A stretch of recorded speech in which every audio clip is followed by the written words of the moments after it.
Do you want to start a B2B service today that clients desperately need, using skills you likely already have, and get this, with virtually zero startup capital? Well, you're in the right place. Welcome to my very first episode of my new series where I break down practical B2B business ideas you can launch with little to no money. In each episode, we'll explore an idea, map out a simple marketing plan using the one-page marketing plan framework, and look at the potential financials. Today, we're diving into a fantastic one, becoming a content repurposing specialist, specifically for B2B thought leaders. As a business analyst, I see a massive opportunity here, especially if you approach it strategically. So let's get right into it. So what exactly is a content repurposing specialist? Well, imagine a busy B2B thought leader. Could be a consultant, a coach, an author. They're creating amazing pillar content like those in-depth blog posts, insightful podcast episodes, or even comprehensive webinars. Your job as their specialist is to take that gold mine of existing content and strategically transform it. You'll turn it into a whole range of engaging smaller pieces tailored for different platforms. Think LinkedIn posts, Twitter threads, eye-catching quote graphics, short video clips, or even email newsletter snippets. Essentially, you're multiplying the life and the reach of their best ideas. Now, the value you bring here is huge. It's not just about churning out more stuff, it's about breathing new life into their rich, often evergreen content. You're helping them drive traffic back to their main source content, and crucially, you allow them to maintain that vital consistency online. And as we all know, social media is all about consistency. This service makes it genuinely achievable for them. So who are you looking for as clients? Well, you're targeting those thought leaders who are already out there creating this pillar content. These are people with a wealth of knowledge. Sometimes they might not even fully see how commercially valuable all their existing content could be if it was just packaged a little differently.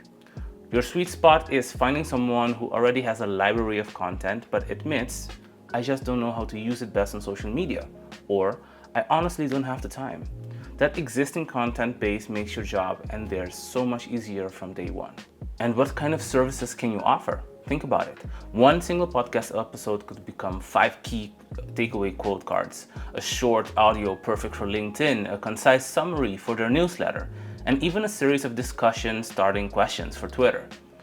Do you have a detailed blog post that can easily become a LinkedIn article, several focused social media updates, and maybe even the script for a short engaging video? The possibilities really are vast. Now here's the best part. You can start this with practically zero capital. You're using the client's existing assets, their content.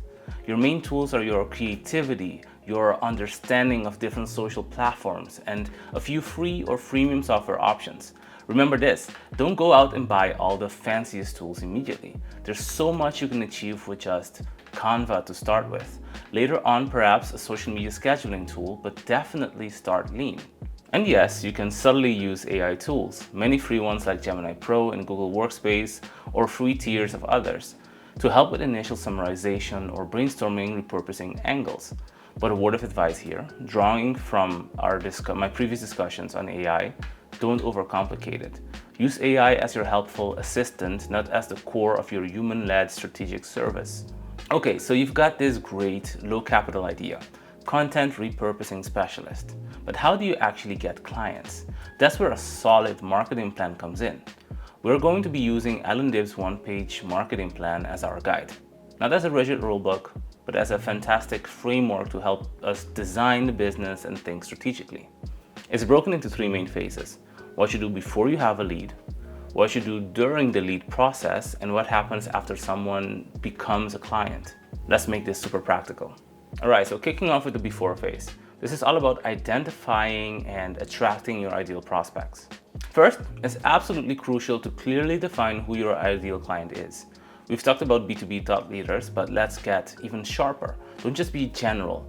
Try to niche down. Think about, say, leadership coaches who actively blog, or maybe SaaS founders who host a regular podcast. The more specific you are here, the easier everything else in your marketing becomes. So you now know who you're targeting and you have your message. Now, how do you actually reach these prospects? Well, it depends on where they are. You need to be observant. Are they constantly sharing insights on LinkedIn? Then that's a key channel for you. Do they host events, webinars, or online trainings? Perhaps you can connect with them there. The main idea is to meet them where they are already active. For outreach, focus on organic methods. Think personalized messages on those platforms, or even engaging thoughtfully with your existing content. No need for big ad budgets when you're starting out. Okay, that covers the before phase. Now let's move into the during phase. This is where you turn those interested prospects into actual leads and then guide them towards becoming clients. So how do you get them to raise their hand and say, tell me more? This is about your lead capture. You need to clearly show them the value they might be missing. For instance, you could offer a free content repurposing potential audit for one of their existing content pieces. This is a practical way to demonstrate the possibilities. Your LinkedIn profile, if it's well optimized with examples of your thinking, can act as your initial landing page. Make it super easy for them to book a discovery call with you. But okay, someone's interested. That's great. Next, you need to nurture that lead. This is all about building trust. Don't just hit them with a sales pitch immediately. Share examples of effective content repurposing. Even if you're just starting, you can create a few mock-ups based on public content from well-known thought leaders to showcase your skills. Provide value in your follow-ups. Maybe a quick tip on content visibility or a relevant article you saw. You want to show them you're an expert who's genuinely trying to help. Okay, let's say you've nurtured the interest. Now you need to focus on converting them into a paying client. This is your sales conversion strategy.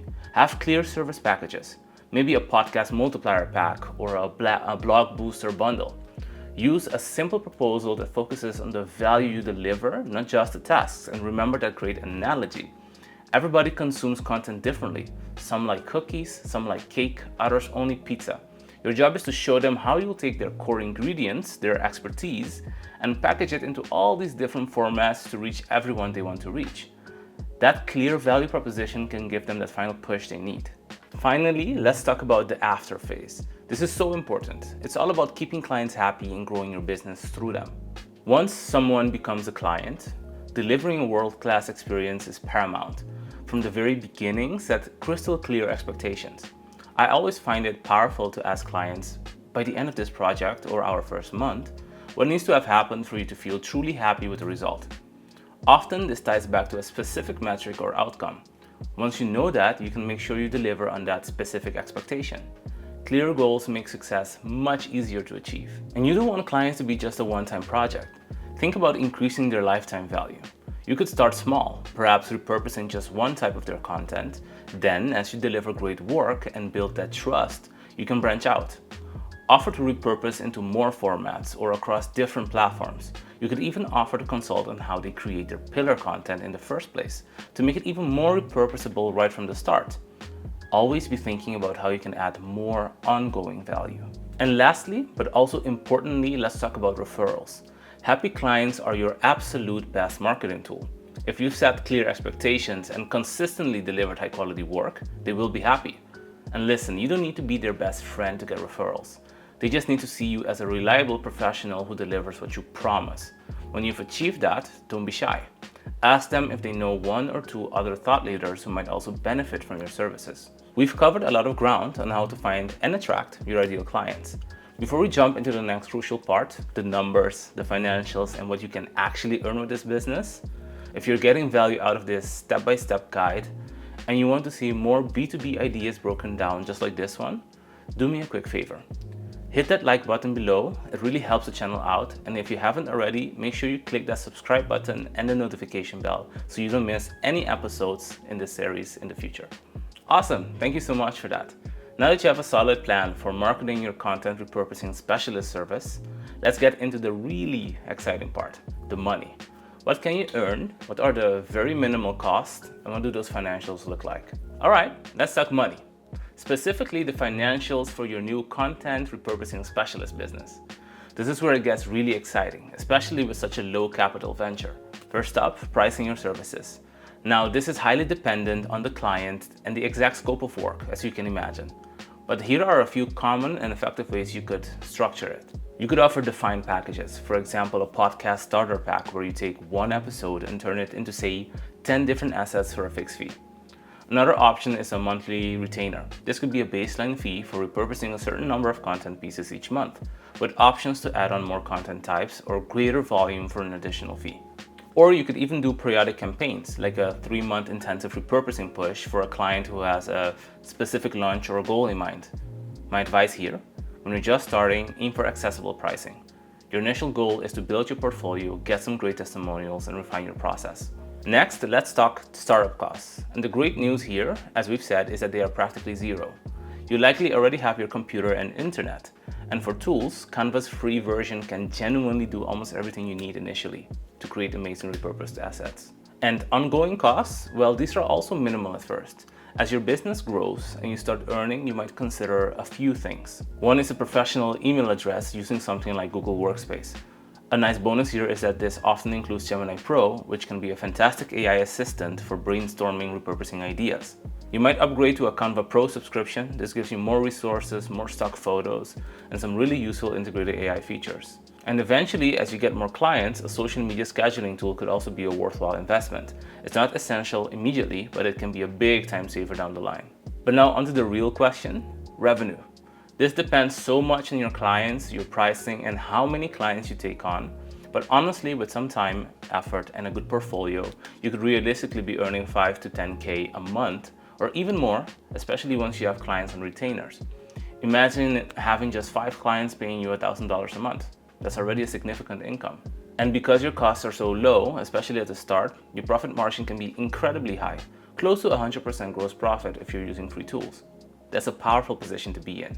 Finally, I want you to focus on a few key metrics when you're starting. Don't get overwhelmed here. You can start simple with just a spreadsheet. And I want you to track these few basic things. Your outreach efforts, so how many people you contact versus how many respond or book a call. I want you to focus on your number of clients. I want you to also track the revenue you're generating per client, and most importantly, the time spent per project. This will help you gauge your efficiency and make sure your pricing is right. Of course, as your business grows, you'll want to move to a proper bookkeeping system, but a simple spreadsheet is absolutely fine to get you off the ground. So there you have it, becoming a content repurposing specialist for B2B thought leaders. It's a genuinely valuable service, it's in demand, and as we've seen, it's something you can start with minimal to no capital, leveraging skills you might already have or can quickly develop. It's all about being strategic and delivering real value. Now, if you're keen to test the waters, here's a very actionable first step for you. Identify 3 to 5 B2B thought leaders whose work you genuinely admire. Go to their LinkedIn profile or their website. Look at their pillar content, their blogs, their videos, their podcasts. Can you immediately see, say, 3 ways their best content could be repurposed that they're not currently doing? That gap you spot? That's your potential opportunity. And if you want to really impress yourself and build a mini portfolio, try creating a few sample repurposed pieces from their publicly available content. It shows initiative and it helps you hone your skills. I would love to hear what you think of this idea. And what other zero capital B2B ventures should I break down in this series? Drop your thoughts, your questions, and any ideas you have in the comments below. Let's learn from each other. Thank you so much for watching the first episode of this new series. If this was valuable for you, please hit that like button. It really helps the channel, and definitely subscribe so you don't miss the next B2B idea we break down. Until then, keep building, keep thinking strategically, and I'll see you in the next one.